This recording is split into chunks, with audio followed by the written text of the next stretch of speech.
និទានរឿងសម័យរាត្រីមួយដ៏ស្ងប់ស្ងាត់ផ្កាយរាប់ពាន់បានលំអលំហអាកាសដ៏ធំល្វឹងល្វើយប៉ុន្តែភាពស្ងប់ស្ងាត់នេះត្រូវបានរំខានដោយពន្លឺពណ៌ស្វាយមួយបានផុសចេញពីជើងមេឃខាងកើតហោះកាត់ផ្ទៃមេឃយ៉ាងលឿនបន្សល់ទុកនូវរស្មីដ៏អាប់អួរពន្លឺនោះមិនមែនជាផ្កាយដុសកន្ទុយធម្មតាឡើយគឺជារូបរាងដូចសត្វនាគកំពុងហោះហើរយ៉ាងអស្ចារ្យ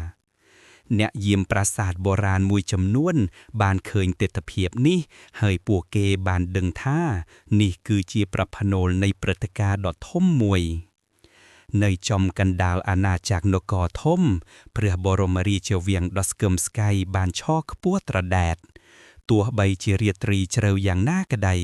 ពន្លឺភ្លើងគោមនៅតែភ្លឺចែងចាំងនៅក្នុងសាលប្រជុំធំសារពីអ្នកយាមបានទៅដល់ព្រះរាជាព្រះបាទជ័យវរ្ម័នទីអេកដែលកំពុងគង់នៅបល្ល័ង្កមាសព្រះភ័ក្ត្ររបស់ព្រះអង្គបានបង្ហាញពីភាពតក់ស្លុតនិងក្តីបារម្ភយ៉ាងខ្លាំងព្រះបាទជ័យវរ្ម័នបានកោះប្រជុំក្រុមប្រឹក្សាព្រឹទ្ធាចារ្យជាបន្ទាន់នៅក្នុងសាលប្រជុំក្រុមមន្ត្រីជាន់ខ្ពស់ទួងទ័ពនិងហោរាដ៏ចំណានបានប្រមូលផ្ដុំគ្នាដោយទឹកមុខស្រងូតស្រងាត់ព្រះរាជាបានមានបន្ទូលដោយព្រះសូរសៀងដ៏ធ្ងន់ធ្ងរថាពន្លឺនាគរៃរៃបានលេចឡើងម្ដងទៀតនេះជាសញ្ញានៃគ្រោះកាចដែលយើងធ្លាប់បានឮតាំងពីបុរាណកាលតើមានអ្នកណាអាចបកស្រាយពីអត្ថន័យនេះបានទេហោរាឈ្មោះកែវវង្សដែលជាបរិសុចំណាស់សក់សមានភុកមាត់វែងបានលុតជង្គង់ថ្វាយបង្គំរួចទូលថាបពិតព្រះអង្គដ៏ខ្ពង់ខ្ពស់សញ្ញានេះបង្ហាញពីការរំជើបរំជួននៃវិញ្ញាណអាក្រក់ពីពិភពក្រោមដីទំនាយបុរាណបានចែងថានៅពេលពន្លឺនាគរៃរៃលេចឡើងភាពងងឹតនឹងចាប់ផ្ដើមគ្របដណ្ដប់លឺដែនដីនេះមានតែអ្នកដែលត្រូវបានជ្រើសរើសប៉ុណ្ណោះទើបអាចបញ្ឈប់វាបានព្រះរាជាបានសួរដោយព្រះទ័យក្តៅក្រហាយថាអ្នកដែលត្រូវបានជ្រើសរើសតើជាអ្នកណាទៅហើយតើយើងត្រូវស្វែងរកគេនៅទីណាហោរាកែវវង្សបានបិទភ្នែកមួយសន្ទុះរួចបើកភ្នែកឡើងវិញហើយទូលថាទំនាយចែងថាអ្នកនោះនឹងមានកំណើតនៅក្រោមលប់ដើមផូបុរាណនៅជ្រុងខាងលិចនៃដែនដីហើយមាននិស្ស័យជាមួយវិញ្ញាណនៃព្រៃឈ្មោះរបស់គេគឺរាជសីព្រះរាជាបានបញ្ជាឲ្យមេទ័ពធំឈ្មោះរតនាដឹកនាំក្រុមទ័ពដ៏ក្លាហានមួយក្រុមចេញដំណើរទៅស្វែងរករាជសីភ្លាមដោយគ្មានការពន្យាពេលលោករតនា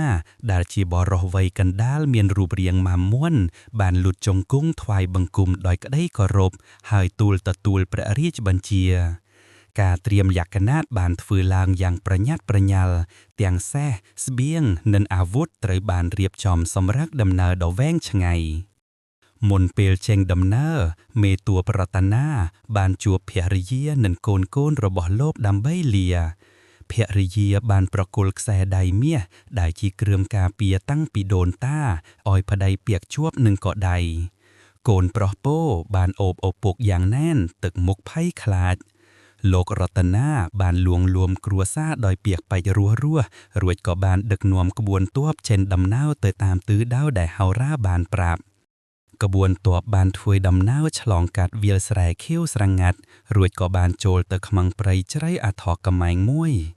ដើមឈើធំខ្ពស់ត្រដែតបាំងពន្លឺព្រះអាទិត្យស្ទើរតែទាំងស្រុងធ្វើឲ្យបរិយាកាសកាន់តែអាប់អួរសំឡេងសត្វព្រៃយំរំភងពីចម្ងាយបង្កឲ្យមានការភ័យខ្លាចដល់ទាហានមួយចំនួនមេទ័ពរតនាបានបញ្ជាឲ្យទាហានប្រុងប្រយ័ត្នគ្រប់ពេលវេលាបន្ទាប់ពីធ្វើដំណើរអស់ជាច្រើនថ្ងៃពួកគេបានមកដល់ភូមិមួយដែលហាក់ដូចជាបោះបង់ចោលផ្ទះសម្បែងត្រូវបានបាក់បែកនិងឆេះខ្ទេចខ្តាមគ្មានមនុស្សម្នាក់ត្រូវបានរកឃើញឡើយគឺមានតែភាពស្ងប់ស្ងាត់ដ៏គួរឲ្យខ្លាចនៅលើជញ្ជាំងផ្ទះមួយមានរូបសញ្ញាអថកម៉ែងត្រីគូស្តុកដែលបង្ហាញពីអំពើអាក្រក់បានចូលលុកលុយទីនេះ នៅពេលពួកគេកំពុងពិនិត្យភូមិដែលបាក់បែកនោះស្រាប់តែមានសំឡេងក្រហមមួយបានបន្លឺឡើងពីក្រោយកំពស់ព្រៃដ៏ក្រាស់សត្វចម្លែកមួយក្បាលមានរូបរាងដូចជ្រូកព្រៃបិសាចមានភ្នែកក្រហមឆ្អៅនិងចង្កូមមុតស្រួចបានលោតចេញមកវ័យប្រហារ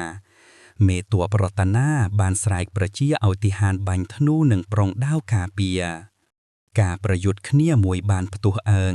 ខណៈកំពុងប្រយុទ្ធទាហានម្នាក់បានប្រទះឃើញបរិសចំណាស់ម្នាក់កំពុងរងរបួសលាក់ខ្លួននៅក្រោមកំណឈើមួយកែនេះគឺជាអ្នកធ្វើដំណើរម្នាក់ដែលរួចជីវិតពីការវាយប្រហាររបស់សត្វចម្លែកនោះ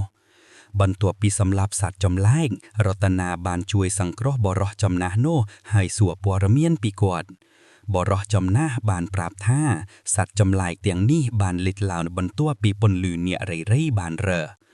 បរិសចំណាស់ដែលបានជួយសង្គ្រោះមានឈ្មោះថាធារិនជាអ្នកប្រមាញ់ដ៏ចំណានបានស្ម័គ្រចិត្តធ្វើជាអ្នកនាំផ្លូវដោយគាត់ស្គាល់ផ្លូវការតាមភ្នំខ្ពស់ៗនិងច្រឡំជ្រៅ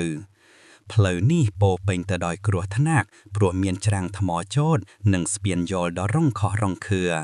ក្រុមទ័ពបានឆ្លងកាត់ឧបសគ្គទាំងនេះដោយការប្រុងប្រយ័ត្នបំផុតបន្ទាប់ពីឆ្លងកាត់ភ្នំដ៏ខ្ពស់ក្បួនទ័ពបានទៅដល់ទីសក្ការៈបុរាណមួយដែលត្រូវបានលាក់ខ្លួននៅក្នុងច្រឡំភ្នំ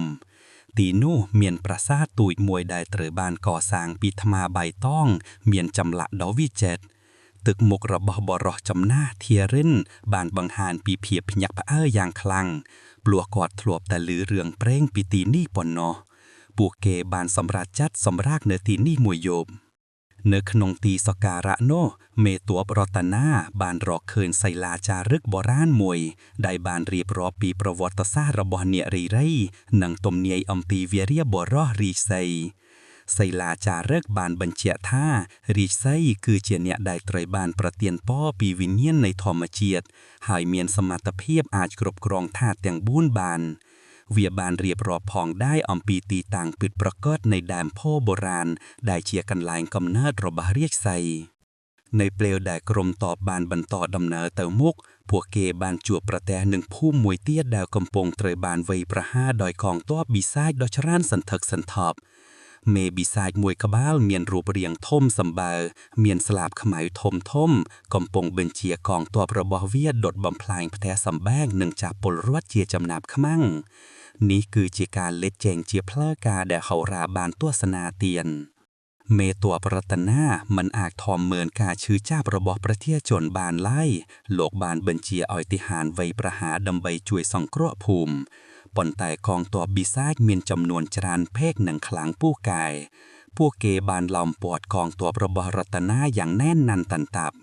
ព្រួញភ្លើងបានហក់ឆ្វាត់ឆ្វែងពោពេញដោយអណ្ដាតភ្លើងនិងសំឡេងប្រយុទ្ធដ៏សន្ធឹកសន្ធាប់